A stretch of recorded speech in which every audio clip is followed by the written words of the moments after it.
প্রশ্ন হচ্ছে মাজার ভাঙছে কারা, এটা হচ্ছে প্রথম প্রশ্ন। তো যারা মাজার ভাঙতেছে বলে ওইখানে সেরেক হয়, তো মন্দিরে যে মূর্তিগুলো ভাঙে না কেন? ওটা তো বড় শিরক, ঠিক না?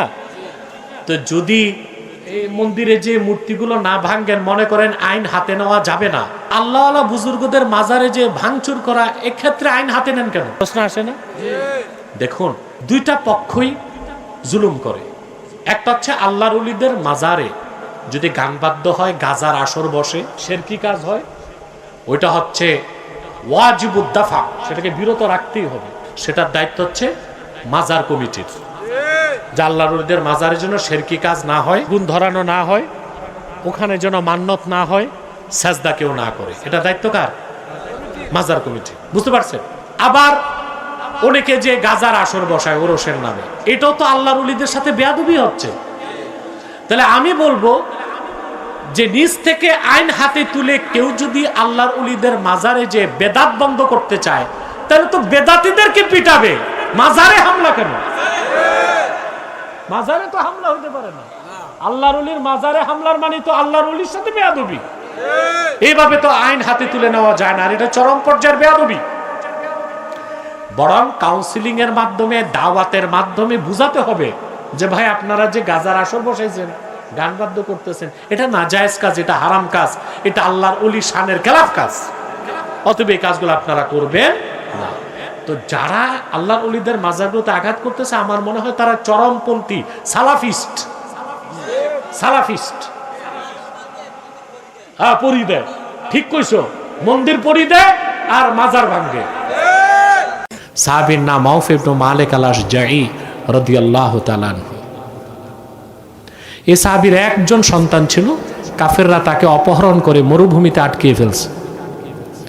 এক বাপের এক সন্তান হারিয়ে গেলে দুঃখটা কেমন লাগে ভাই? সাহাবী ও তার স্ত্রী কান্না করতে করতে বেকারার। সাহাবীর স্ত্রী সাহাবীকে ডেকে বললেন, বেহুদা কান্নাকাটি করে কোনো লাভ নাই, রাহমাতুল লিল আলামিনের কদমে চলে যাও, আল্লাহর হাবিবের কাছ থেকে সমাধান খুঁজে নাও। বুক ভরা দুঃখ আর চক্ষু ভরা পানি নিয়ে আউফ ইবনে মালিক আল-আশজাঈ রাদিয়াল্লাহু তাআলা আনহু আল্লাহর রাসূলের কদমে এসে হাজির হয়ে গেলেন। বললেন, ইয়া রাসূলুল্লাহ, ইয়া হাবিবাল্লাহ, আমাদের সংসারের একমাত্র ছেলে সন্তান কাফেররা তারে অপহরণ করে নিয়ে গেছে, আমি সন্তান ফেরত চাই। আল্লাহর হাবিব সাল্লাল্লাহু আলাইহি সাল্লাম তাকে নসিহত করলেন, আমি বলছি কান পেতে শুনে রাখেন। আল্লাহর হাবিব বললেন, ইত্তাকিল্লাহ ওয়াসবির, তুমি আল্লাহকে ভয় করো আর ধৈর্য ধারণ করো। ওয়া আমুরুকা ওয়া ইয়্যাহা আন তাস্তাকসিরা মিন কওলি লা হাওলা ওয়ালা কুওয়াতা ইল্লা বিল্লাহ, তোমাকে এবং তোমার স্ত্রীকে আমি হুকুম করছি, সন্তান হারানোর বিপদ থেকে বাঁচার জন্য বেশি বেশি পড়ো লা হাওলা ওয়ালা কুওয়াতা ইল্লা বিল্লাহিল আলিয়্যিল আযীম। রাসূলুল্লাহর উম্মতকে কত বড় সম্পদ আল্লাহ দিছে, এটা কানজুম মিন কুনুজিল জান্নাহ, বলেন সুবহানাল্লাহ। এই দোয়াটা পড়বেন না বিপদে পড়লে? যত বড় বিপদ হোক 1000 বার পড়ে ফেলবেন, পাহাড় সমান বিপদ পানির মতো তরল হয়ে যাবে।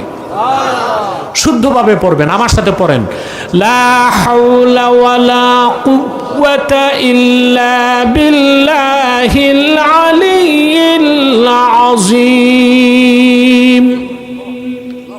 আমলটা মনে থাকবে। বিপদ হলেই ওযু করে ঘরের সবাই পড়া শুরু করে দিবেন। প্রিয় ভাইরা, সাহাবী চোখের পানি মুছতে মুছতে বাড়ি আসছে। স্ত্রী বললেন, রাসূলুল্লাহ সাল্লাল্লাহু আলাইহি ওয়াসাল্লাম কি সমাধান দিবেন? সাহাবী বললেন, ইন্না রাসূলুল্লাহ সাল্লাল্লাহু আলাইহি ওয়াসাল্লাম আমারানি ওয়া ইয়্যাকা আন নাস্তাকসিরা মিন কওলি লা হাওলা ওয়ালা কুওয়াতা ইল্লা বিল্লাহ। আল্লাহর রাসূল সাল্লাল্লাহু আলাইহি ওয়াসাল্লাম তোমাকে এবং আমাকে আদেশ করেছেন আমরা যেন বেশি বেশি পড়ি লা হাওলা ওয়ালা কুওয়াতা ইল্লা বিল্লাহিল আলিয়্যিল আযীম। সাহাবী আমল শুরু করলেন আর তার সন্তানকে মুক্ত করার দায়িত্ব আল্লাহ নিজের হাতে তুলে নিলেন। হাদিস সাক্ষ্য দেয় যেখানে তার সন্তানকে বন্দি রাখা হয়েছিল কাফেরদের মনোযোগ আল্লাহ ঘুরাই দিছেন। সুবহানাল্লাহ কইবেন না? সাহাবীর সন্তানের হাতের বাঁধন আল্লাহ ঢিলা করে দিছেন, সে দাঁড়ায় গেছে, হাঁটা শুরু করছে, ওরা আর দেখতেছে না কাফেররা। কিছুদূর আসার পর সাহাবীর ছেলে চিন্তা করছেন, এতদিন আমি বন্দি, বাড়িতে যেয়ে খাবো কি, বাবা মাই বা কি খেয়ে আছে, বাড়িতে খাবার দাবার আছে কিনা চিন্তা করতে করতে সে দেখলো মরুভূমিতে কাফেরদের বকরির পাল। সে বকরিগুলোর পিছনে যেয়ে বলল, চলো আমার সাথে তোমরা বাড়ি আসো। হাদিস সাক্ষ্য দেয় আউফ ইবনে মালিক আল-আশজাঈ রাদিয়াল্লাহু তাআলা আনহুর কলিজার টুকরা সন্তান তার বাবা মায়ের কোলে ফিরে আসলো, সঙ্গে সঙ্গে কাফেরদের 4000 বকরি সাহাবীর বাড়ি চলে গেল। আল্লাহ তাআলা সঙ্গে সঙ্গে আয়াত নাজিল করে দিলেন, وَمَن يَتَّقِ اللَّهَ يَجْعَل لَّهُ مَخْرَجًا وَيَرْزُقْهُ مِنْ حَيْثُ لَا يَحْتَسِبُ। যে ব্যক্তি ঈমান আনার পরে আল্লাহকে ভয় করে, তাকওয়াকে অর্জন করে, সুবহানাল্লাহ। তাকওয়া শুধু সুখের সময় না, দুঃখের সময়, শুধু রমজান মাসে না, সব মাসে, শুধু মসজিদে না, বাজারেও। যে ব্যক্তি মহান আল্লাহকে ভয় করে, বিপদের সময় আল্লাহ তার জন্য পরিত্রাণের পথ করে দেন, আর এমন জায়গা থেকে তার রিজিক দেন যা সে চিন্তাও করে না। বলেন সুবহানাল্লাহ। এটা হচ্ছে কুওয়াত মিনাল্লাহ, শক্তি কার কাছ থেকে? যদি আপনি তাকওয়া ভিত্তিক জীবন যাপন করেন, দুনিয়ায় 4টা জিনিস আল্লাহ আপনাকে দিবেন। তার প্রথমটা কি বলেন? রাহমাত, ইজ্জত, কুওয়াত, নুসরাত। বলেন সুবহানাল্লাহ। আখিরাতে আল্লাহ আপনাকে বিনা হিসাবে দিবেন জান্নাত। আখিরাতে সুবহানাল্লাহ। মুত্তাকিদের জন্যই তো আল্লাহ জান্নাত তৈরি করছেন। বাকি যারা মুত্তাকি না, ওরা তো মুত্তাকিদের খাতিরে যাবে। সুবহানাল্লাহ বলেন। আল্লাহ রাব্বুল আলামিন বলেন, قل أنبئكم بخير من ذلكم للذين اتقوا عند ربهم جنات تجري من تحتها الأنهار خالدين فيها وأزواج مطهرة ورضوان من الله। আল্লাহ রাব্বুল আলামিন বলেন, হাবিব আমার মুহাম্মদ সাল্লাল্লাহু আলাইহি ওয়াসাল্লাম, আল্লাহ তাআলা তার হাবিবকে বলেন, কুল আউনাব্বিউকুম বিখাইরিম মিন যালিকুম লিল্লাযিনা ইত্তাকাও। হাবিব আমার মুহাম্মদ সাল্লাল্লাহু আলাইহি সাল্লাম, আপনি পৃথিবীর মানুষকে বলুন, এই পৃথিবীতে যত সম্পদ আছে, বিত্ত বৈভব আছে, এর চেয়ে উত্তম যেটা মুত্তাকিদের জন্য আল্লাহর কাছে, সেটা কি বলবো? আল্লাহ রসুল আল্লাহর ভাষায় প্রশ্ন করছেন কোরআনে। ইনদা রাব্বিহিম জান্নাত, তাদের রবের কাছে তাদের জন্য রয়েছে অসংখ্য জান্নাত। তাজরি মিন তাহতিহাল আনহার, যে জান্নাতগুলোর নিচ দিয়ে স্বচ্ছ পানির নহর প্রবাহিত। ওয়া আজওয়াজুম মুতাহহারাতুন ওয়া রিদওয়ানুম মিনাল্লাহ, তাদের জন্য সে জান্নাতে রয়েছে অসংখ্য পবিত্র স্ত্রী, আর রয়েছে আল্লাহর পক্ষ থেকে সন্তুষ্টি। প্রত্যেক মুত্তাকি মুমিন কমসে কম 70 জন করে স্ত্রী পাবে। খুশি হইলেন না?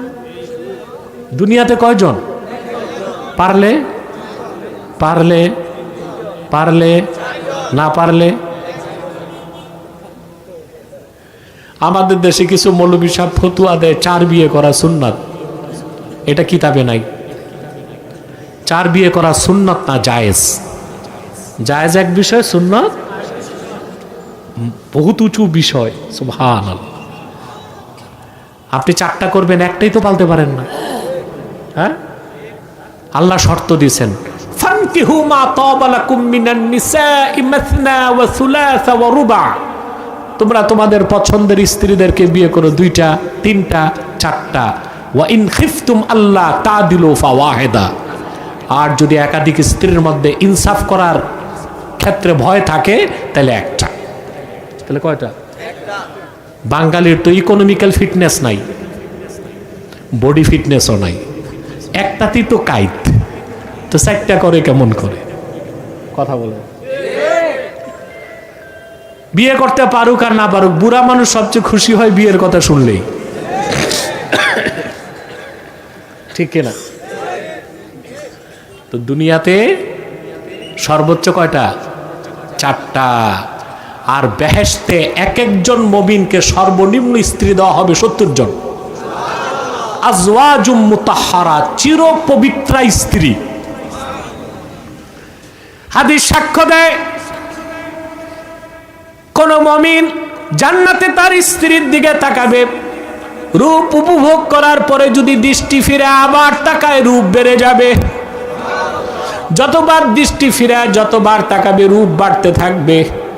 অনন্তকাল জান্নাতে বেহেশতীদের স্ত্রীদের প্রতি তাদের আকর্ষণ কমবে না। ওয়া রিদওয়ানুম মিনাল্লাহ, আর আল্লাহর পক্ষ থেকে সন্তুষ্টি থাকবে। এটা বেহেশতের সবচেয়ে বড় নেয়ামত। বুখারী শরীফে এসেছে, জান্নাতীরা সব জান্নাতে যাওয়ার পরে আল্লাহ তাআলা বলবেন, বেহেশতীদের সামনে আল্লাহ উপস্থিত হয়ে বলবেন, জান্নাতীরা তোমরা কি আমার উপর রাজি আছো? সুবহানাল্লাহ। জান্নাতীরা জবাব দিবে, রব্বুল আলামিন তোমার আখিরি নবী মুহাম্মদ সাল্লাল্লাহু আলাইহি ওয়াসাল্লামের উম্মত হবার কারণে যা চেয়েছি তা পেয়েছি, যা চাই নাই তাও দিয়েছ।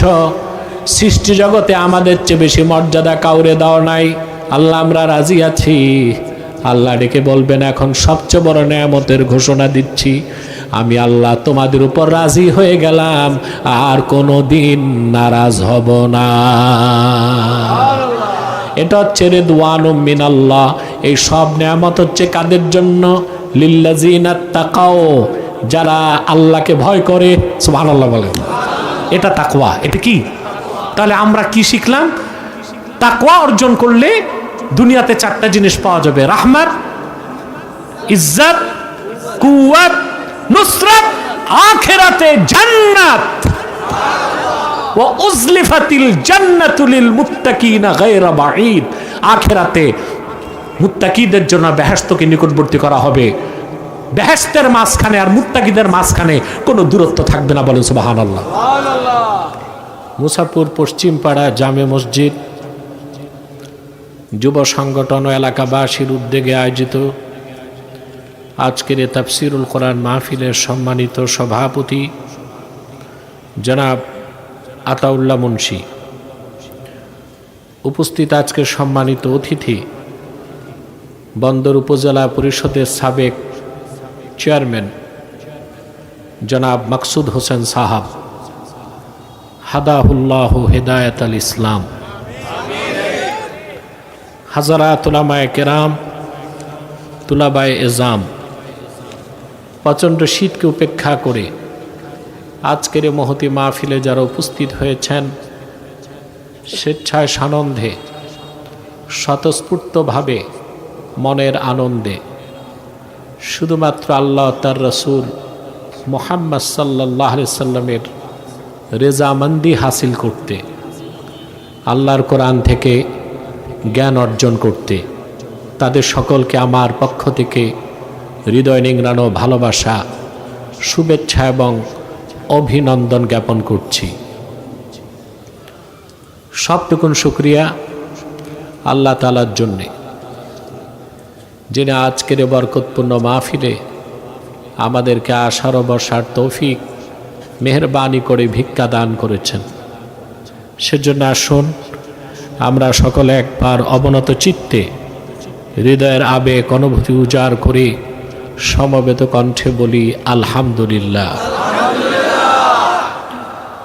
অগণিত অসংখ্য দরুদ ও সালাম আল্লাহর সৃষ্টির প্রধান আকর্ষণ, বিশ্বসভার সভাপতি, সকল নবী রাসূলগণের মাথার তাজ, শামসুল হিদায়াত, বদরুদ্দুজা, সৈয়দুস সাকালাইন, ইমামুল মুরসালিন, খাতামুন নবিয়্যিন ওয়াল মুরসালিন, আফতাবে নবুয়ত, শাহনশাহে রিসালত, সরকারে দো জাহাঁ, সুলতানুল মদিনা, নবিয়ুল আম্বিয়া, হুজুরে আকরম, নূরে মুজস্সম, নূরুন আলা নূর, সৈয়দিনা হাবিবিনা শফিঈনা মৌলানা মুহাম্মদ সাল্লাল্লাহু আলাইহি ওয়াসাল্লামার উপর আল্লাহ তাবারক ওয়া তাআলা যাকে আজ থেকে প্রায় ১৫০০ বছর আগে প্রেরণ করেছেন, সর্বশ্রেষ্ঠ ও সর্বশেষ নবী ও রাসূল হিসেবে, যার পরে আজ পর্যন্ত পৃথিবীতে অবশ্যই কোনো প্রকার নবী কিংবা রাসূল অবশ্যই আসে নাই, অবশ্যই এখনো নাই, অবশ্যই কিয়ামত পর্যন্ত আসবে না। প্রিয় ভাইরা,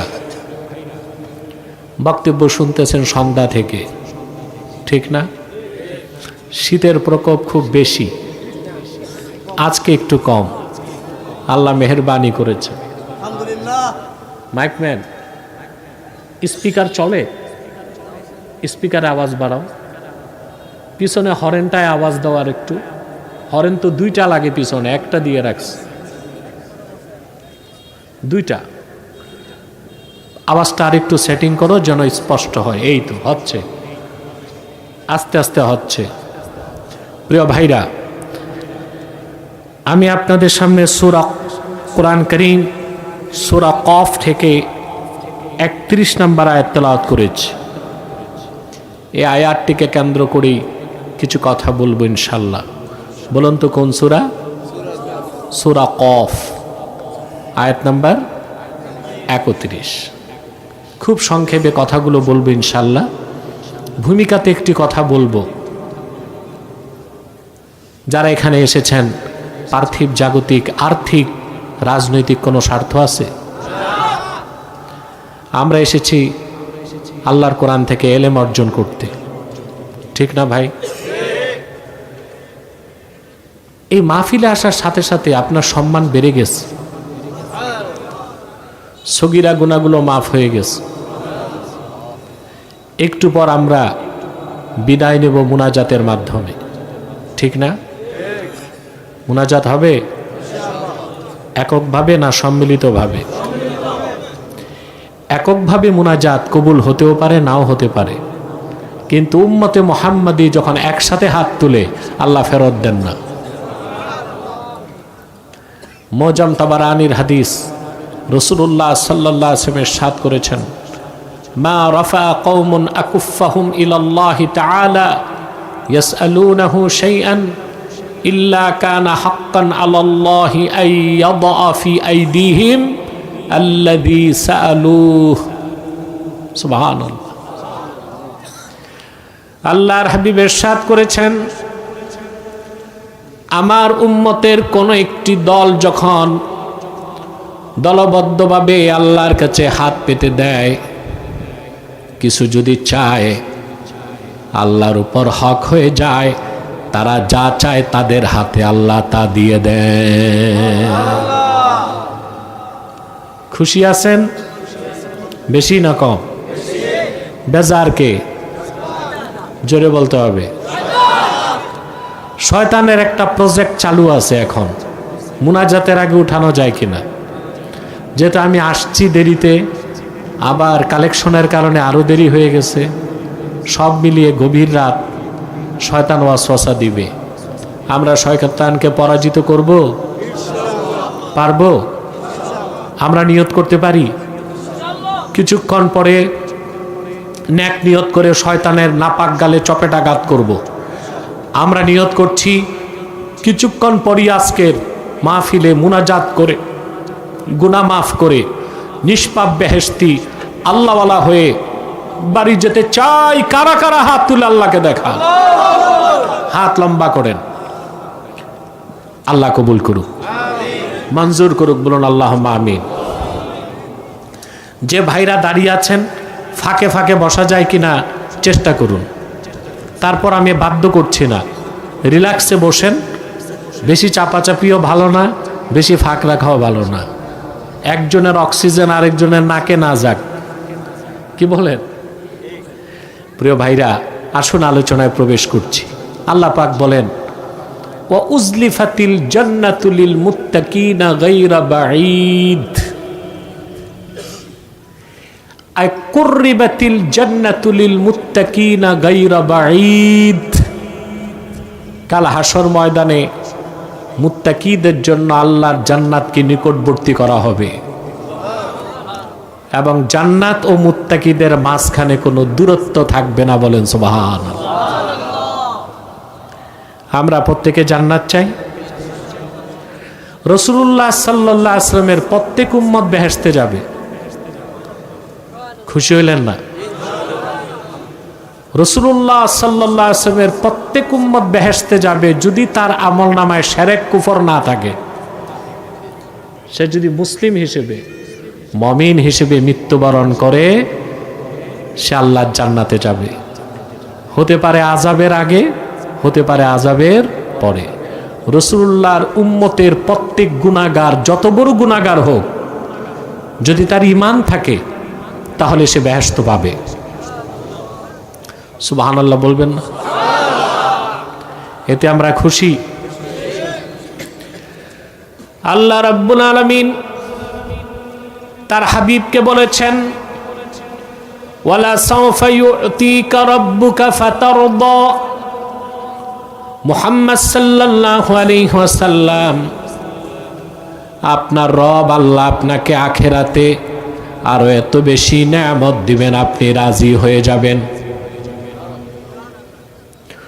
সূরা দোহা নাজিলের পরে আল্লাহর হাবিব সাল্লাল্লাহু আলাইহি ওয়াসাল্লাম সাহাবায়ে কেরামকে ডেকে বললেন, শোনো, কাল কিয়ামতে হাসর ময়দানে যতক্ষণ আমি রাসূল রাজি না হই, আমার কথা আল্লাহ শুনতেই থাকবেন। আমি তোমাদের সঙ্গে ওয়াদা করে যাই, লা আরদা ওয়া ওয়াহিদুম মিন উম্মতি ফিন্নার। আমার কালেমা বিশ্বাস করেছে, আমার দিনকে বিশ্বাস করেছে এমন একজন ইমানদার উম্মত যতক্ষণ জাহান্নামে থাকবে, আমি রাসূল রাজি হব না। রাসূলুল্লাহর প্রত্যেক উম্মত বেহেশতে যাবে। রাসূলুল্লাহ সাল্লাল্লাহু আলাইহি সাল্লাম ওনার ইমানদার উম্মতদের জন্য শাফাত করবেন, গুনাহগার উম্মতের জন্য শাফাত করবেন। সুবহানাল্লাহ বলবেন। বেলাল, উঠানামা বন্ধ করো স্টেজে, কোনো নড়াচড়া চাই না, ধৈর্যের সাথে বসে থাকেন।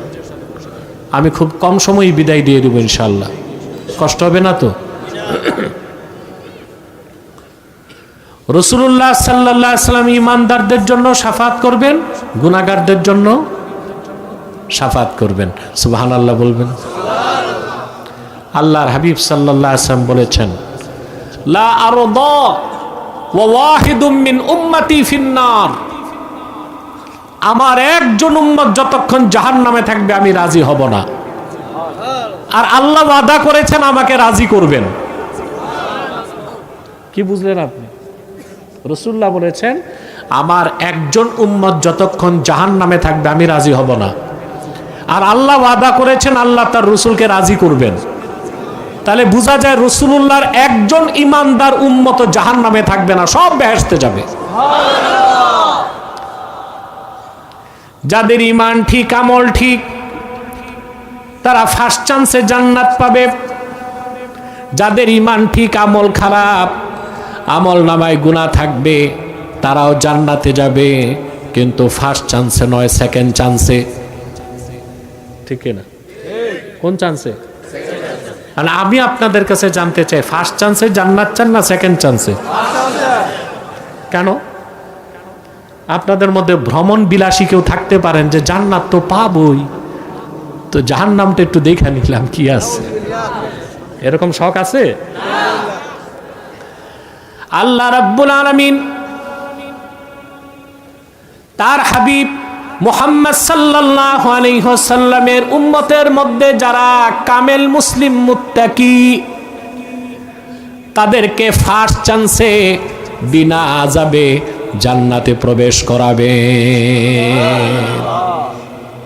সেই জন্য আল্লাহ বলেছেন, ওয়া উজলিফাতিল জান্নাতু লিল মুত্তাকিনা গায়রা বাঈদ। কাল কিয়ামতের দিন মুত্তাকিদের জন্য জান্নাতকে নিকটবর্তী করা হবে। জান্নাত আর মুত্তাকিদের মাঝখানে কোনো ডিস্টেন্স থাকবে না, দূরত্ব থাকবে না, বলেন সুবহানাল্লাহ। তা আমরা যদি ফার্স্ট চান্সে জান্নাত চাই আমাদের কি হতে হবে? আগে তো সাবজেক্টটা বুঝতে হবে, কি হইতে হবে, আর মুত্তাকি কিভাবে হবেন সেটা বুঝতে হবে। যে ব্যক্তি ঈমান আনে তার নাম মুমিন। ঈমান আনার পরে যে শরীয়তের বিধান মানে তার নাম মুসলিম।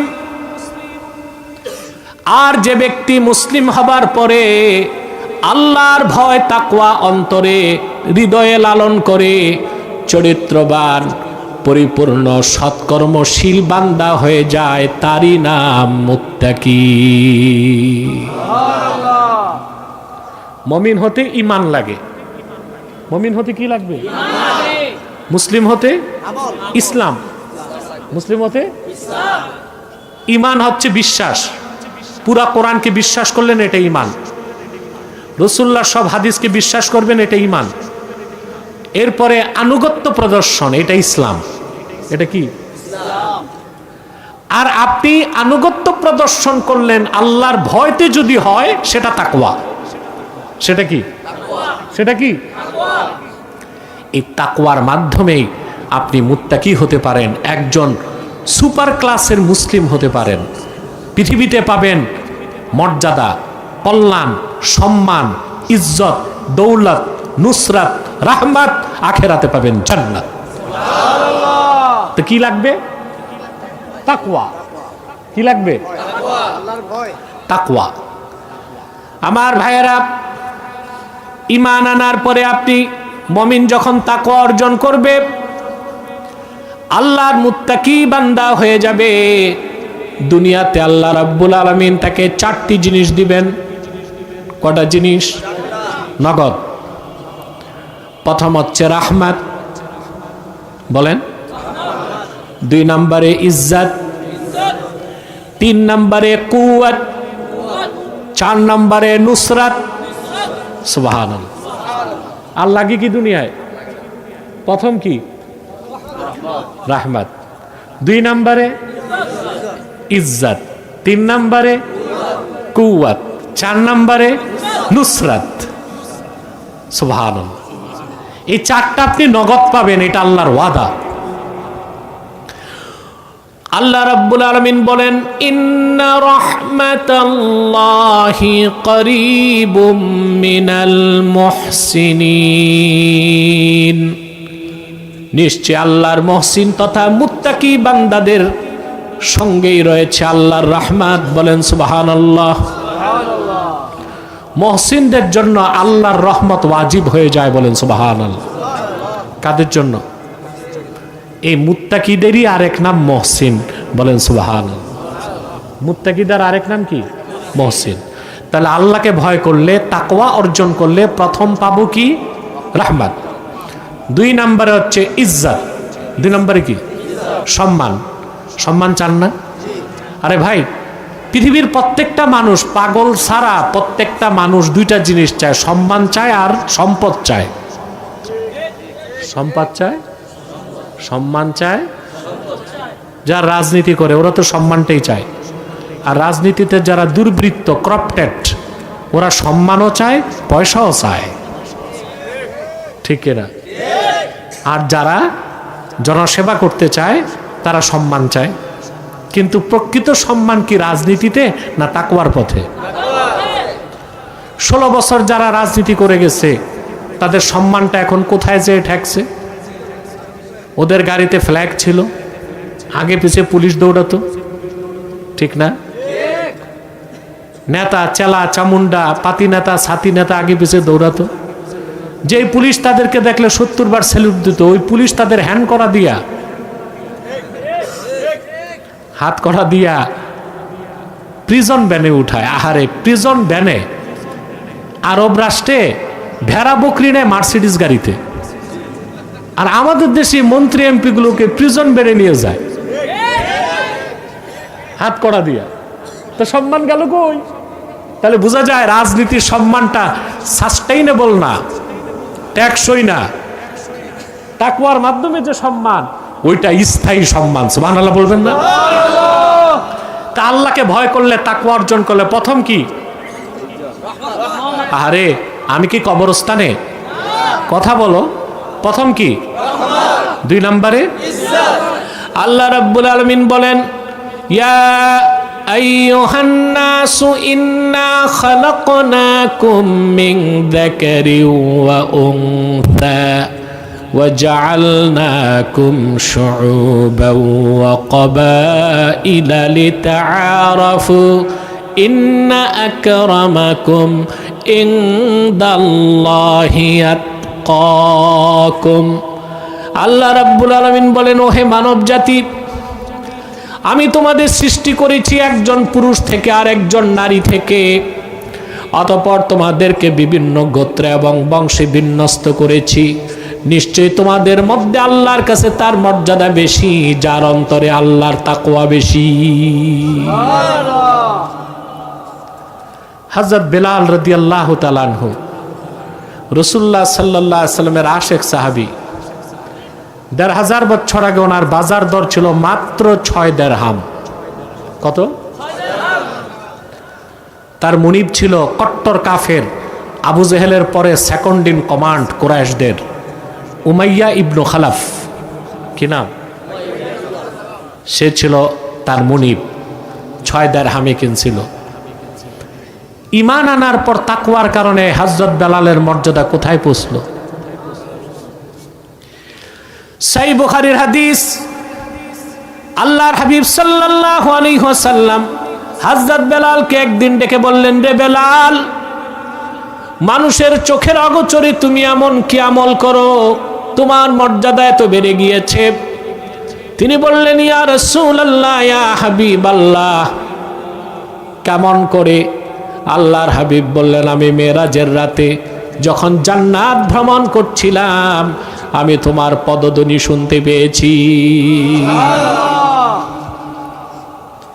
যার দাম ছিল ৬ দিরহাম, তার মর্যাদা আল্লাহ কত বাড়ায় দিয়েছেন। সহিহ বুখারীর হাদিস, রাসূলুল্লাহ সাল্লাল্লাহু আলাইহি ওয়াসাল্লাম ইরশাদ করেছেন, আবু বকরিন সাইয়্যিদুনা ফাআতাকা সাইয়্যিদানা। হযরত ওমর বলেছেন, হযরত ওমর লোকটা কেমন মহান ব্যক্তি, কুরাইশদের সর্বশ্রেষ্ঠ সন্তানদের একজন, যার কথার পক্ষে আল্লাহ ২১ বার কোরআনের আয়াত নাজিল করছেন। ইয়াফিরু শায়তানু মিন জিল্লি ওমর। হযরত ওমরের ছায়া দেখলে শয়তান দৌড় দিত। ওনার সিদ্ধান্তের পক্ষে ২১ বার কোরআনের আয়াত নাজিল হয়েছে। খলিফাতুল মুসলিমিন, অর্ধেক পৃথিবীর শাসক, দুলার তখতে বসে সারা দুনিয়াকে যিনি শাসন করেছেন কোরআন এবং সুন্নাহর আইন দিয়ে, সেই হযরত ওমর বললেন, আবু বকরিন সাইয়্যিদুনা ফাআতাকা সাইয়্যিদানা। আমাদের একজন মহান নেতা, তার নাম আবু বকর সিদ্দিক, আর তিনি আজাদ করেছেন আরেকজন নেতা, তার নাম হযরতে বেলাল। কুরাইশ বংশের শ্রেষ্ঠ সন্তান হযরত বেলালকে নেতা বলে স্বীকৃতি দিয়ে দিয়েছেন। হযরত বেলালের দৈহিক কোনো সৌন্দর্য ছিল না, বিত্ত বৈভব ছিল না, তিনি পলিটিক্যাল কোনো ফিগার ছিলেন না, হাবাসার একজন নগণ্য মানুষ ছিলেন। রাসূলুল্লাহর কদমের কাছে এসে ঈমান ও তাকওয়ার মাধ্যমে তার মর্যাদা হয়ে গেছে আকাশ চুম্বি। বলেন সুবহানাল্লাহ। তাহলে সম্মান আল্লাহ কয়টা জিনিস দুনিয়ায় দিবেন? প্রথম কি? 2 নম্বরে ইজ্জত, 3 নম্বরে হচ্ছে কুওয়াত। শক্তি চান? কথা বলে সবাই। শক্তি না থাকলে তো শুধু খাইবেন, ঠিক না?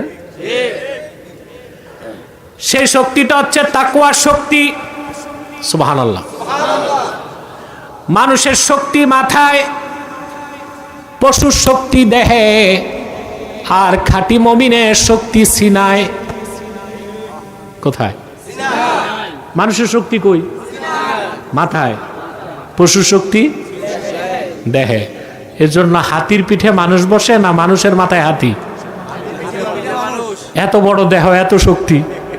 মানুষটারই কিন্তু সুর দিয়া পেঁচায় পায়ের নিচে রাখলে পট শেষ। কিন্তু এই মানুষটা হাতিরে যেমনি খুশি অমনে চালায়, কারণ মানুষের জোর কই? মাথায়। ঠিক না? সেই নেতাই যোগ্য যার জোর মাথায়। যে পেশি শক্তি দেখায় সে জালেম। আমাদের নারায়ণগঞ্জে আগে যারা পেশি শক্তি দেখাতো এখন কোথায়? কথা বল। সবচেয়ে বড় জালেমটা আমাকে খুব ত্যাক্ত করছে ৩-৪ বছর। সে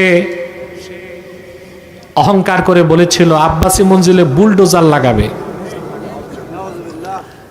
আমি তাকে ওপেন চ্যালেঞ্জ করেছিলাম, আসো তোমার বুলডোজার নিয়ে। যে কথাটা সে বললে ২১ সালে, আর ২৪-এর ৫ তারিখের পর দেখি ওর দাদার বাড়ি বুলডোজার দিয়া কংক্রিট বানাই দিচ্ছে।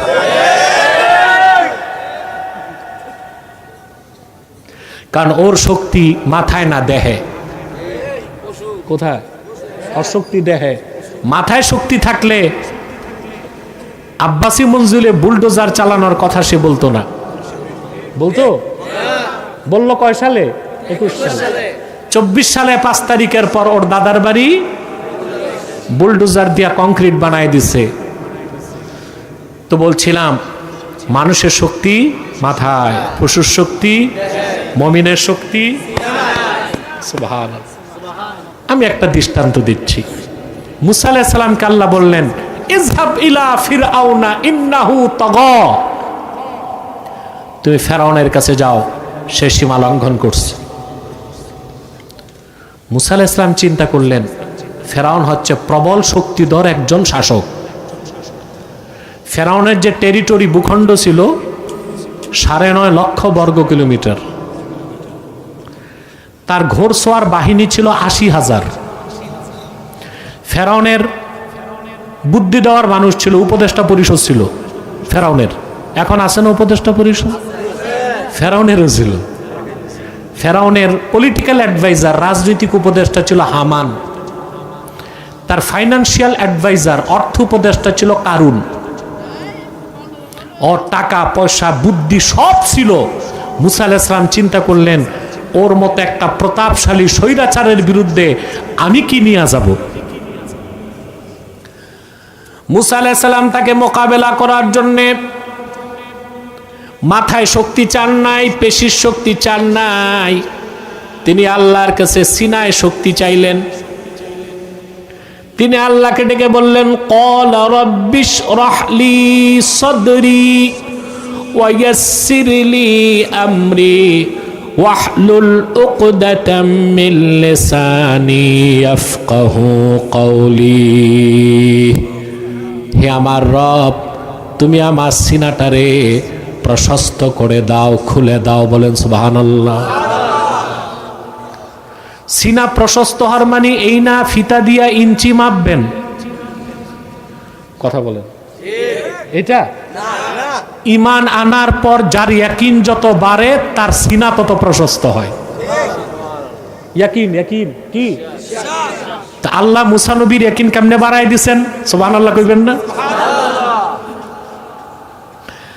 আল্লাহ ডাক দিয়া বললেন ওয়ামা তিলকা বিয়ামিনিকা ইয়া মূসা ক্বালা হিয়া আসায়া আতাওয়াক্কাউ আলাইহা ওয়া আহুশু বিহা আলা গনামি ওয়া লিয়া ফিহা মাআরিবু উখরা। ওয়ামা তিলকা বিয়ামিনিকা ইয়া মূসা, মূসা তোমার ডান হাতে কি? তিনি বললেন ক্বালা হিয়া আসায়া, এটা আমার লাঠি, এটায় ভর করে চলি, পশুগুলোকে চারণভূমিতে চড়াই, আরো কাজ করি।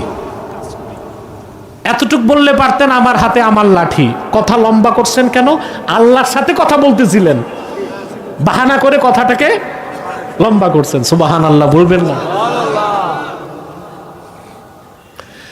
আল্লাহ ডেকে বললেন ক্বাল আলকিহা ইয়া মূসা ফাআলকাহা ফাইযা হিয়া হাইয়াতুন তাসআ। লাঠিটা ফেলো। মূসা আলাইহিস সালাম লাঠিটা ফেললেন, তা হয়ে গেল দ্রুত ধাবমানশীল সাপ। মূসা নবী ভাবছেন এটা কি নিয়ে হাঁটছি এতক্ষণ, এক পাও আগান। মাইকম্যান সাউন্ডটা আর একটু বাড়াও না, কমে গেছে, স্পিকার চলে না। আমি তো বুঝতে পারছি এটা কি ফ্রি সার্ভিস নাকি? ও তো আবার মাহফিলে 1000 টাকাও দিছে, আপনাদের টাকাই তো ঘুরে আপনাদের দিছে। এ টাকা না দিয়া সার্ভিস ভালো দিলে আরো বেশি দোয়া পাইতো। চলতেছে কোন রকম, এই এখন আবার ঠিক হয়েছে, এটা বারবার ধইরো না। প্রিয় ভাইরা, কষ্ট হচ্ছে? আমি দেখবো ঘুমাচ্ছেন না তো? কে কে ঘুমান হাত উঠান। আলহামদুলিল্লাহ, একজন পাওয়া গেছে। প্রিয় ভাইরা, শোনেন দ্রুত আমি সাবজেক্টটা আপনাদের সামনে তুলে ধরেই মুনাজাত করে দেব ইনশাআল্লাহ, ঠিক আছে না? কয় না মিয়া, কথা বলার দুইটা নীতি, বেশি সময়ে কম কথা, কম সময়ে বেশি কথা। আজকে আমরা দ্বিতীয় নীতিতে চলতেছি, কম সময়ে বেশি কথা। প্রিয় ভাইরা, মূসা আলাইহিস সালাম এক পাও আগান তো দুই পাও পিছান। আল্লাহ ডেকে বললেন ক্বালা খুযহা ওয়ালা তাখাফ সানুঈদুহা সিরাতাহাল উলা। মূসা, তুমি ভয় পেও না, ধরো। এটা ধরলেই আমি তারে তার পূর্বের সুরতে ফিরায় নিব। মূসা নবী যখন যে সাপটারে ধরলেন তা হয়ে গেল লাঠি। এবার বলেন মূসা নবীর ইয়াকিন কতটুক বাড়লো? সুবহানাল্লাহ বলবেন। তো সিনা প্রশস্ত হয় কিসের দ্বারা? ইয়াকিন। মূসা নবী আল্লাহর কাছে শক্তি চাইলেন মাথায় না দেহে না সিনায়? জোরে বলেন সুবহানাল্লাহি বিহামদি। এরপরের ঘটনা বলা আমার উদ্দেশ্য নয়, আমি শুধু এতটুক বলবো, লড়াইতে বিজয় হলো কার? ফেরাউনের না মূসা নবীর? ফেরাউন তার সমস্ত শক্তি ক্ষমতা সব কিছুর সাথে বাহার কাল জুম সমুদ্রে ডুবে গেল। মূসা নবী বিজয়ী হয়ে লক্ষ লক্ষ মানুষ নিয়ে ফিলিস্তিন চলে আসলেন। তাহলে তাকওয়ার মাধ্যমে কয়টা জিনিস পাওয়া যায়? রাহমাত, ইজ্জত, 3 নম্বরে কুওয়াত, সুবহানাল্লাহ বলেন। 4 নম্বরে নুসরাত। আল্লাহকে যারা ভয় করবে, মুত্তাকি হয়ে যাবে, জীবনের সকল প্রতিকূল পরিবেশে আল্লাহ তাআলা তাদের পরিত্রাণের বন্দোবস্ত করে দিবেন। আমি একটা দৃষ্টান্ত দিচ্ছি আপনাদেরকে সহিহ বুখারী থেকে। বুখারী শরীফের হাদিস, রাসূলুল্লাহ সাল্লাল্লাহু আলাইহি সাল্লামের জলিলুল কদর সাহাবী ছিলেন আউফ ইবনে মালিক আল আশজাঈ রাদিয়াল্লাহু তাআলা আনহু। আপনারা ডানে বামে তাকান কেন? এই দিক তাকান। মানুষ উঠবে নামবে ওটা তো আরেকটা বিষয়, আমার মনোযোগটা নষ্ট করেন কেন? সাহাবীর নাম আউফ ইবনে মালিক আল আশজাঈ। সাহাবীদের নাম মনে রাখবেন না? সন্তানদের নাম রাখার সময় ভালো নাম রাখবেন। আপনার তো নাম খুঁজে পান না, কি নাম রাখে। এক বুদ্ধিজীবী, বুঝলেন, 4 ছেলের নাম রাখছে হকি স্টিক, ব্যালিস্টিক, নাট, বল্টু। মেয়ে 3টা নাম রাখছে কবিতা, ববিতা, নবনীতা। তা এক লোক জিজ্ঞেস করছে এইসব নাম রাখছেন কেন? বলে আমি ধর্মনিরপেক্ষতায় বিশ্বাসী। এখন আরবি নাম রাখলে বোঝা যাবে যে এটা মুসলমান, হিন্দু নাম রাখলে বোঝা যাবে এটা হিন্দু। এর জন্য এমন নাম রাখছি সে যে কোন ধর্মের এটার জন্য বুঝেই না যায়। প্রিয় ভাইরা, নাম রাখবেন ভালো ভালো, ঠিক না? তাহলে সন্তান ভালো হবে, বরকত হিসেবে রাখবেন। সাহাবীর নাম আউফ ইবনে মালিক আল আশজাঈ রাদিয়াল্লাহু তাআলা আনহু। এই সাহাবীর একজন সন্তান ছিল, কাফেররা তাকে অপহরণ করে মরুভূমিতে আটকিয়ে ফেলছে। এক বাপের এক সন্তান হারিয়ে গেলে দুঃখটা কেমন লাগে ভাই? সাহাবীও তার স্ত্রী কান্না করতে করতে বেকারার। সাহাবীর স্ত্রী সাহাবীকে ডেকে বললেন, বেহুদা কান্নাকাটি করে কোনো লাভ নাই, রাহমাতুল লিল আলামিনের কদমে চলে যাও, আল্লাহর হাবিবের কাছ থেকে সমাধান খুঁজে নাও। বুক ভরা দুঃখ আর চক্ষু ভরা পানি নিয়ে আউফ ইবনে মালিক আল-আশজাঈ রাদিয়াল্লাহু তাআলা আনহু আল্লাহর রাসূলের কদমে এসে হাজির হয়ে গেলেন। বললেন, ইয়া রাসূলুল্লাহ, ইয়া হাবিবাল্লাহ, আমাদের সংসারের একমাত্র ছেলে সন্তান কাফেররা তারে অপহরণ করে নিয়ে গেছে, আমি সন্তান ফেরত চাই।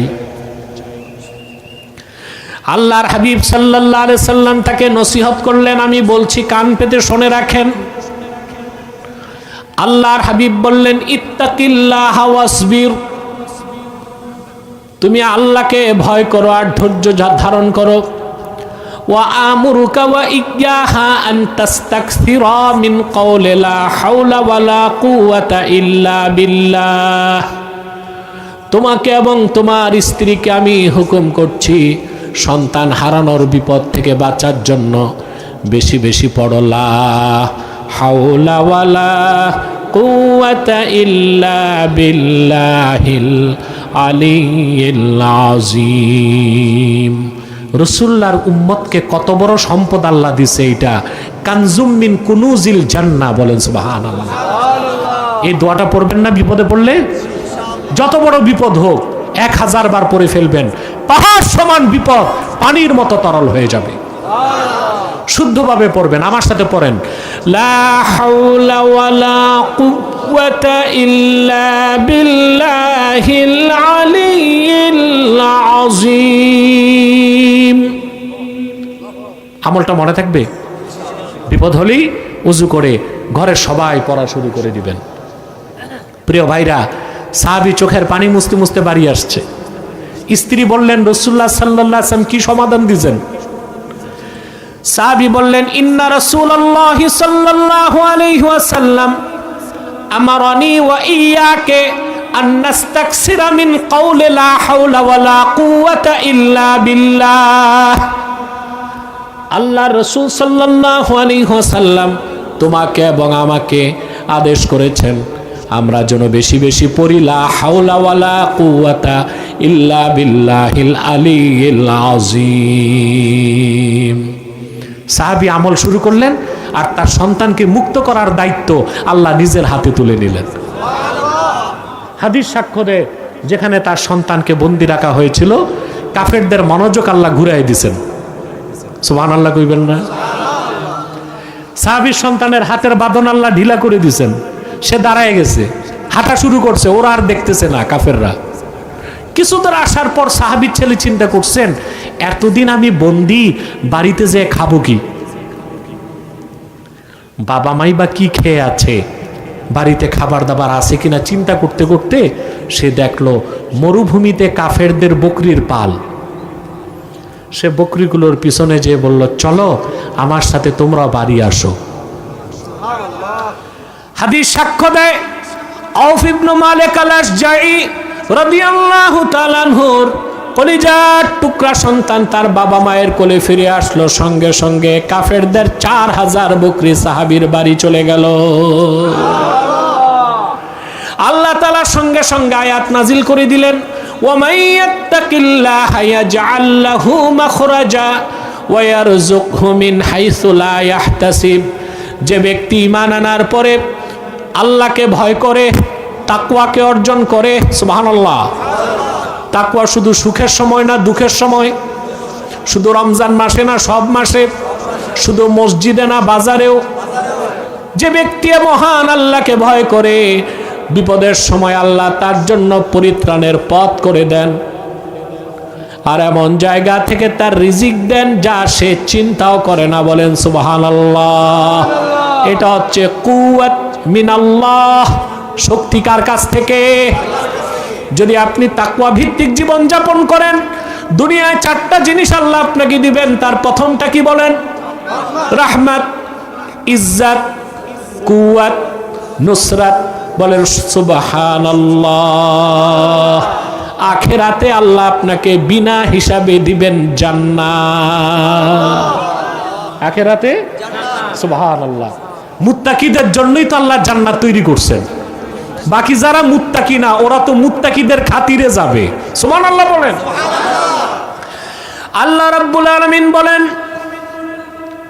কুল আউনাব্বিউকুম বিখাইরিম মিন যালিকুম লিল্লাযীনা ইত্তাকাউ ইনদা রাব্বিহিম জান্নাতুন তাজরি মিন তাহতিহাল আনহারু খালিদিনা ফিহা ওয়া আজওয়াজুম মুতাহহারাতুন ওয়া রিদওয়ানুম মিনাল্লাহ। আল্লাহ রাব্বুল আলামিন বলেন, হাবিব আমার মুহাম্মদ সাল্লাল্লাহু আলাইহি ওয়াসাল্লাম, আল্লাহ তাআলা তার হাবিবকে বলেন, কুল আউনাব্বিউকুম বিখাইরিম মিন যালিকুম লিল্লাযীনা ইত্তাকাউ। হাবিব আমার মুহাম্মদ সাল্লাল্লাহু আলাইহি সাল্লাম, আপনি পৃথিবীর মানুষকে বলুন, এই পৃথিবীতে যত সম্পদ আছে, বিত্ত বৈভব আছে, এর চেয়ে উত্তম যেটা মুত্তাকিদের জন্য আল্লাহর কাছে, সেটা কি বলবো? আল্লাহর রাসূল আল্লাহর ভাষায় প্রশ্ন করছেন কোরআনে। ইনদা রাব্বিহিম জান্নাত, তাদের রবের কাছে তাদের জন্য রয়েছে অসংখ্য জান্নাত। তাজরি মিন তাহতিহাল আনহার, যেই জান্নাতগুলোর নিচ দিয়ে স্বচ্ছ পানির নহর প্রবাহিত। ওয়া আজওয়াজুম মুতাহহারাতুন ওয়া রিদওয়ানুম মিনাল্লাহ, তাদের জন্য সেই জান্নাতে রয়েছে অসংখ্য পবিত্র স্ত্রী, আর রয়েছে আল্লাহর পক্ষ থেকে সন্তুষ্টি। প্রত্যেক মুত্তাকি মুমিন কমসে কম 70 জন করে স্ত্রী পাবে। খুশি হইলেন না? দুনিয়াতে কয়জন? পারলে পারলে পারলে না পারলে। আমাদের দেশে কিছু মৌলবী সাহেব ফতুয়া দেয় 4 বিয়ে করা সুন্নাত। এটা কিতাবে নাই। 4 বিয়ে করা সুন্নাত না, জায়েজ। জায়েজ এক বিষয়, সুন্নাত বহুত উঁচু বিষয়। সুবহানাল্লাহ। আপনি 4টা করবেন, একটাই তো পালতে পারেন না। হ্যাঁ, আল্লাহ শর্ত দিয়েছেন, ফানকিহু মা তাবা লাকুম মিনান নিসাই মাসনা ওয়া সুলাসা ওয়া রুবা। তোমরা তোমাদের পছন্দের স্ত্রীদেরকে বিয়ে করো 2টা, 3টা, 4টা।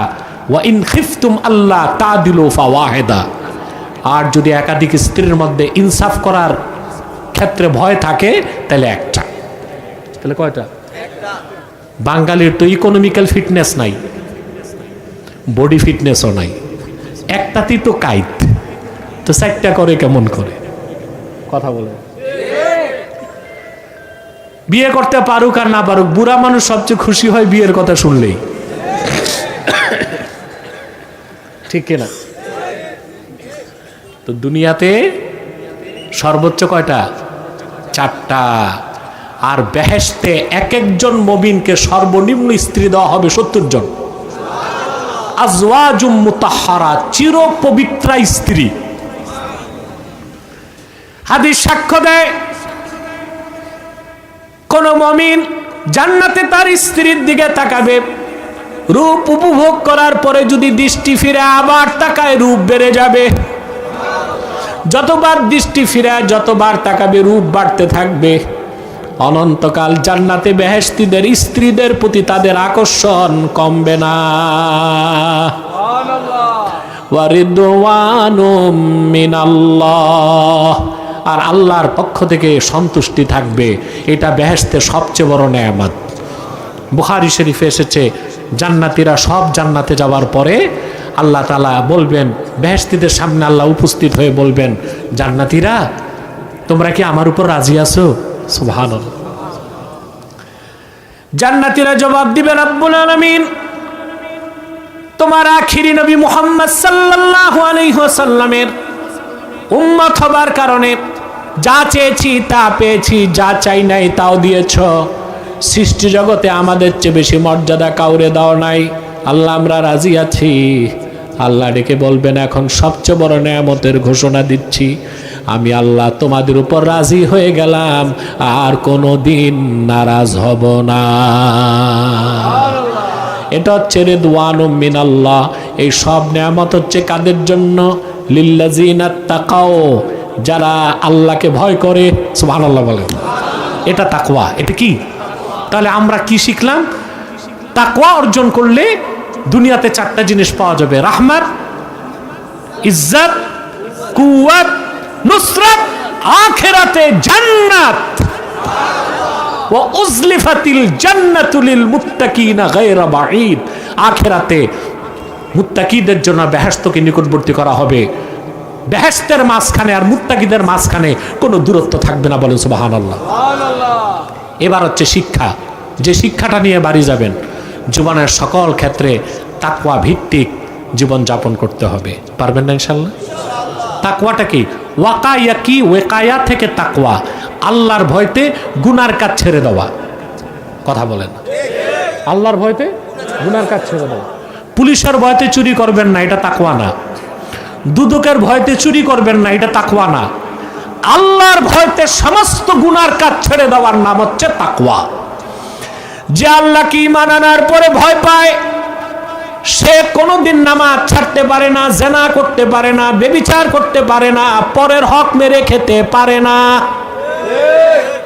পারে? বাংলাদেশে পরের হক মারে কেউ? যারা চুরি করতেছে, সুদ খাচ্ছে, ঘুষ খাচ্ছে, টেন্ডারবাজি, চাঁদাবাজি করতেছে, সব তো পরেরটাই মেরে খাচ্ছে। কথা বলে না? আপনাদের এই সড়কের এই অবস্থা কেন? আমি যে আসলাম, বাংলাদেশে তো এইরকম নিকৃষ্ট সড়ক আমি দেখি নাই। এই এলাকায় কি কোনো দায়িত্বশীল নাই? জনগণকে আপনারা খেপায় তুলতেছেন, এক সময় জনগণ আপনাদের জুতা পেটা করতে বাধ্য হবে। সড়কের যে অবস্থা, এখানে তেলাপিয়া মাছ চাষ করা যাবে। যে অবস্থা দেখলাম সড়কে, দ্বিতীয় বিশ্বযুদ্ধে যে বোমা পড়ছে, এরপর মনে হয় রাস্তা ঠিক করা হয় নাই। এই অবস্থা কেন? আমি মাকসুদ সাহেবকে কিছু বলবো না, তার হাতে তো দায়িত্ব নাই। 3 বার কাজ করে বেচারা আরো বিপদে পড়ছে। আমি জানি 3 বার কাজ করে বিপদে পড়ছে। এই রকম নোংরা রাজনীতির বাংলাদেশে, অপসংস্কৃতি রাজনীতির নামে বন্ধ করতে হবে। এদেশের মানুষ দেখতে চায় কে ইমানদার, কে চরিত্রবান, কে জনগণের সেবক, কে কোন দলের ওইটা পড়ে। কি বলেন আপনারা? কে কোন দলের ওইটা পড়ে। আমরা দেখব আপনাদেরকে যারা নেতৃত্ব দিচ্ছে তারা ইমানদার কিনা, নামাজি কিনা, চরিত্রবান কিনা, দুর্নীতি মুক্ত কিনা, লাম্পট্য থেকে মুক্ত কিনা, জনগণের সেবা করে কিনা। এটাই দেখতে হবে আপনাদেরকে। এটাই ফার্স্ট প্রায়োরিটি দিতে হবে আপনাদেরকে। আমি ভয় তো এই সড়কে ঢুকতে চাই না। এই যে নবীগঞ্জের পর থেকে যে এই যে সড়কটা, হ্যাঁ, হাজী সাহেবের মোড় পর্যন্ত সড়কের যে অবস্থা, তো এখন তো বর্তমান সরকারকে বা কি বলবো, এরা তো অযোগ্য সব। নারায়ণগঞ্জে যাকে দায়িত্ব দেওয়া হয়েছে প্রশাসক, একটা সিটি কর্পোরেশনে এই লোক মনে হয় 7 দিন এসে চাকরিও করে না ঠিক মতো, ঢাকা বসে বসে ফাইল সাইন করে। এরকম মেরুদণ্ডহীন প্রশাসক দিয়া কোনো পৌরসভা, কোনো সিটি কর্পোরেশন চলতে পারে না। এগুলো আপনারা প্রতিবাদ করুন এবং জনগণের পক্ষে ভয়েস রেজ করুন। আমি দুঃখ করি কথাগুলো বললাম, এইরকম সড়ক আমি আশা করি নাই, তা আবার নারায়ণগঞ্জের মধ্যে। তো যারা আল্লাহকে ভয় পায়, চুরি করবে, সন্ত্রাস করবে, চাঁদাবাজি করবে, জমি দখল করবে, নামাজ ছাড়বে, জেনা করবে। তাকওয়াটাই মানুষকে আল্লাহওয়ালা বানায় দেয়। আমাদের বাংলাদেশে এখন সংস্কারের চেষ্টা হচ্ছে না? কথা বলে না, কিন্তু সফল হয়েছে? এই সংস্কার হইতে গণভোট লাগবে। গণভোট কবে? নির্বাচনের দিনে। হ্যাঁ জয়যুক্ত হইলে সংস্কার, না জয়যুক্ত হইলে সনদ বাতিল। সনদ বাতিল, এই না অবস্থা।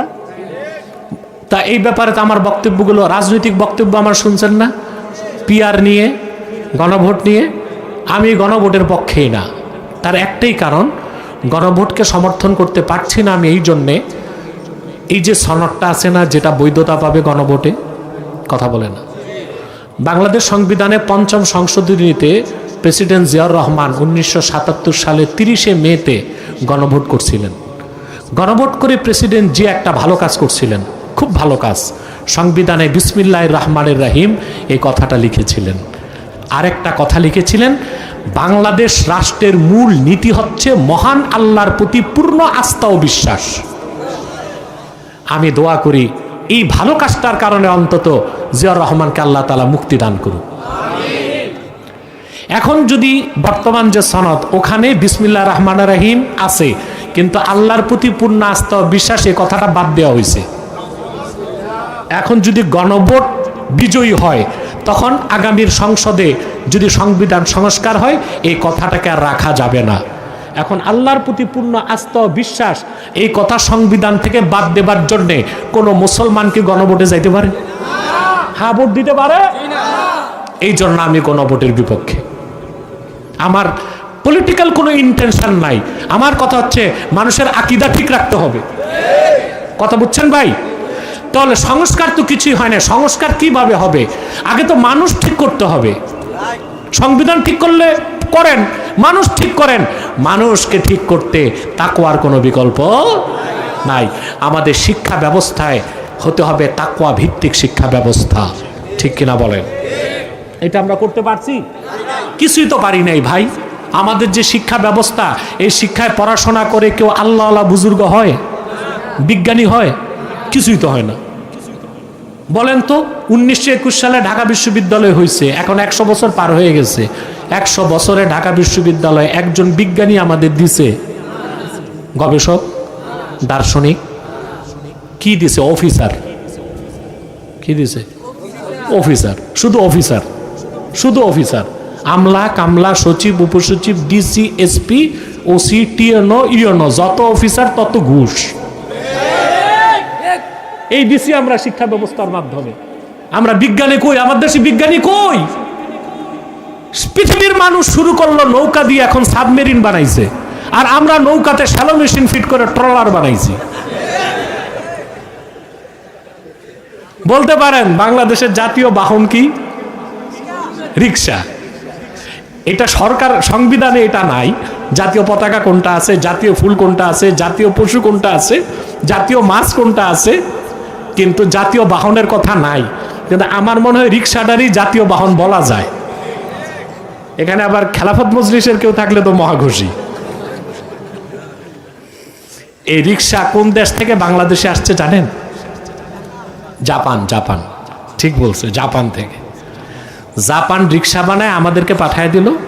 ওরা এখন রকেট পাঠাচ্ছে, আর আমরা রিক্সাতে মোটর ফিট করে টেসলা বানাইছি। তাহলে বোঝা যায় আমাদের শিক্ষা ব্যবস্থা আমাদেরকে আল্লাহ বুজুর্গ মানুষও দিচ্ছে না, বিজ্ঞানী গবেষকও দিচ্ছে না, শুধু দিচ্ছে কি? অফিসার। এত অফিসার দিয়ে কি করব? সংস্কার করতে হলে শিক্ষা ব্যবস্থাকে ঢেলে সাজাতে হবে। প্রাইমারি থেকে বিশ্ববিদ্যালয় পর্যন্ত প্রত্যেকটা স্তরে কোরআন হাদিসের শিক্ষাকে, তাকওয়া ভিত্তিক শিক্ষাকে বাধ্যতামূলক করতে হবে। সাথে বিজ্ঞান থাকবে, ইতিহাস থাকবে, ভূগোল থাকবে, অর্থনীতি থাকবে, বিজ্ঞান থাকবে, প্রযুক্তি থাকবে, physics, chemist, zoology, botany, cosmology সব থাকবে। এতে আমরা পাবো চরিত্রবান, আল্লাহওয়ালা, মুত্তাকি মানুষ। আবার ওই মানুষগুলো হবে একদিকে বিজ্ঞানী, দার্শনিক, কবি, সাহিত্যিক, প্রযুক্তিবিদ, অফিসার। ঠিক কিনা বলেন? দেশ ঠিক হবে, নতুবা দেশ ঠিক করার কোনো সুযোগ। আসুন আমরা ব্যক্তিগত জীবনে আগে তাকওয়ার চর্চা করি। পারবো না ইনশাল্লাহ ভাই? আল্লাহ আমাদের কবুল করুক, মঞ্জুর করুক। দোয়া করছি, আসুন আল্লাহ যেন আমাদেরকে কবুল করেন। স্টেজে আগের বক্তা বলেছে সবাই হাত তুলুন। হাত তোলার পর সে বলেছে আল্লাহ এই দুই হাতে আছে। নওজুবিল্লাহ।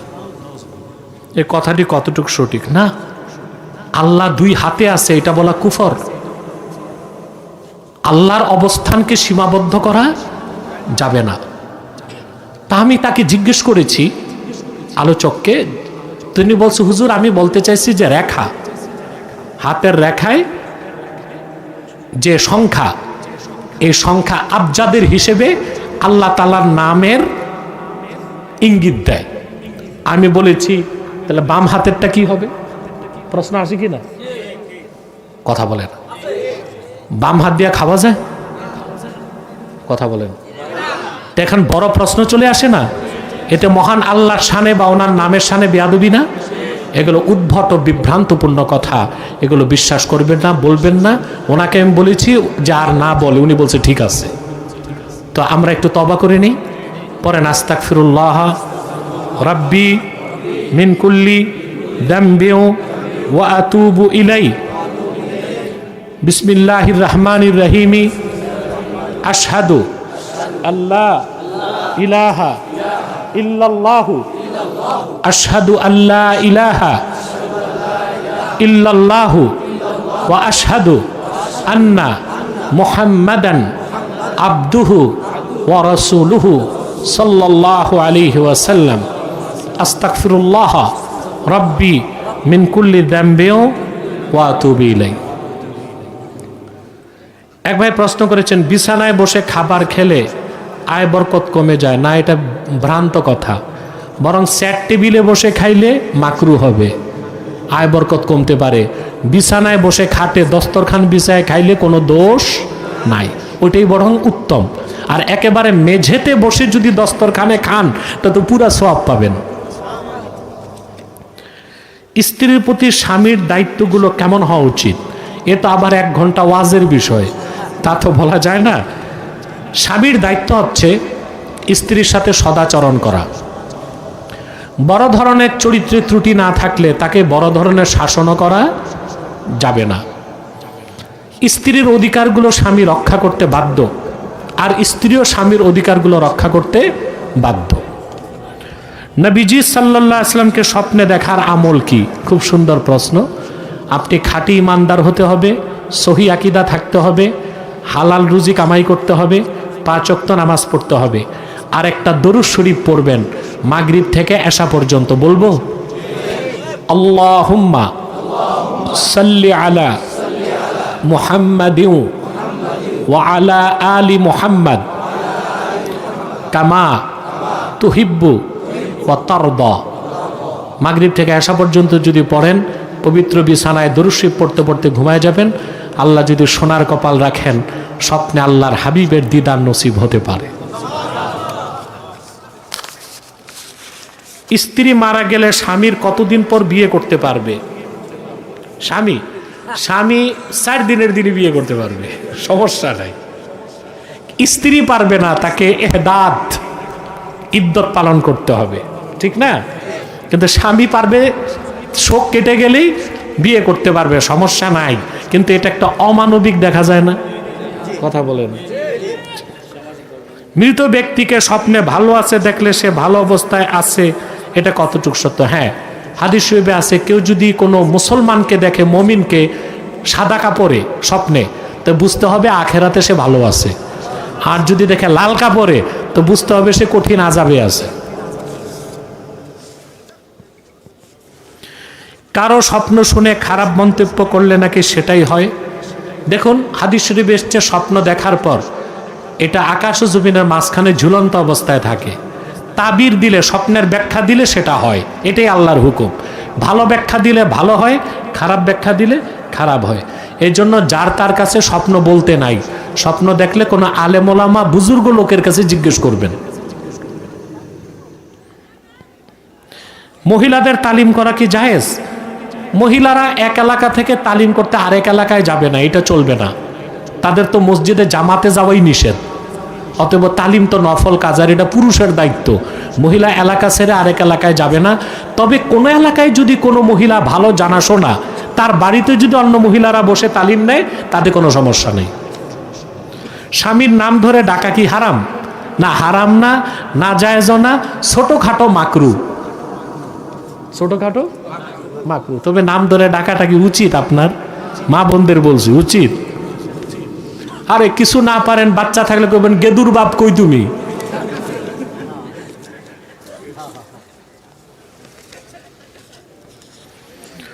শবে মেরাজের রাতে মাহফিল করলে কি বেদাত হবে? দেখুন, লাইলাতুল মেরাজের রাতে নির্ধারিত কোনো নামাজ নাই, আমল নাই।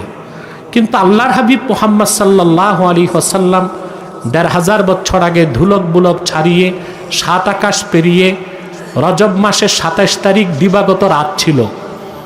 তিনি ধুলক বুলক ছাড়িয়ে 7 আকাশ পেরিয়ে 70,000 নূরের পর্দা পেরিয়ে আল্লাহর আরশে আজিমে যে আল্লাহকে চর্মচোখে দেখেছেন। মেরাজের রাতে আল্লাহ তার হাবিবের উপর উম্মতকে ফরজ করার জন্য 5 ওয়াক্ত নামাজের হুকুম করেছেন। সেই মেরাজের রাতের কথা স্মরণ করে যদি মাহফিল করা হয়, ইবাদত বন্দিগি করা হয়, কোনো অবস্থায় তা বেদাত হবে না, সম্পূর্ণ মুস্তাহাব উত্তম আমল বলে গণ্য হবে। কিন্তু নির্ধারিত নামাজ এটা করার সুযোগ নাই। পবিত্র মেরাজে নবীজি সাল্লাল্লাহু আলাইহি ওয়াসাল্লাম আল্লাহকে দেখেছেন, অবশ্যই। সমস্ত দলিলগুলোকে সামনে রেখে ইমাম নববীর ফতোয়া মোল্লা আলী কারি মেশকাতে সরা মেরকাতে উল্লেখ করছেন, অগ্রহণযোগ্য মতে ফতোয়া দেওয়া হারাম। আল ফাতওয়া আলা কওলি গায়রির রাজিহ হারাম। কিতাবে কোন একটা মত আছে, যদি ওটা রাজিহ না হয় ওই মতে ফতোয়া দেওয়া কি হারাম। গ্রহণযোগ্য মতে ফতোয়া দিতে হবে। সমস্ত উম্মতের ইজমা গ্রহণযোগ্য মত, মুহাম্মদ সাল্লাল্লাহু আলাইহি সাল্লাম 1500 বছর আগে মেরাজের রাতে চর্মচোখে আল্লাহকে দেখেছেন।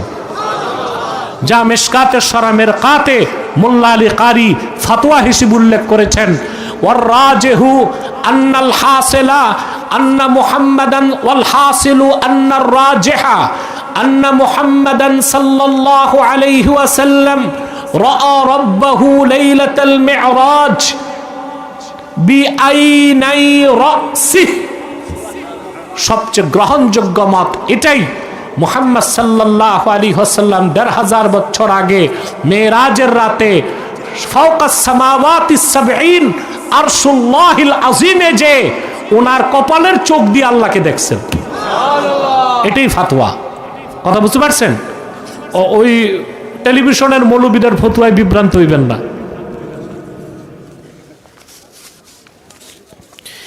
এক এমপি পদপ্রার্থী তার বক্তব্যে বলে, ইবাদত না করলেও বিড়িতে সুকটান দিল তাদের দলের মার্কার বিনিময়ে পেছনে সব মাফ হবে। নাউজুবিল্লাহ নাউজুবিল্লাহ। এই এমপি জিন্দিক হয়ে গেছে, তারে তওবা করানো দরকার, নতুবা তারে ভোট দেওয়াই কারো জায়েজ হবে না।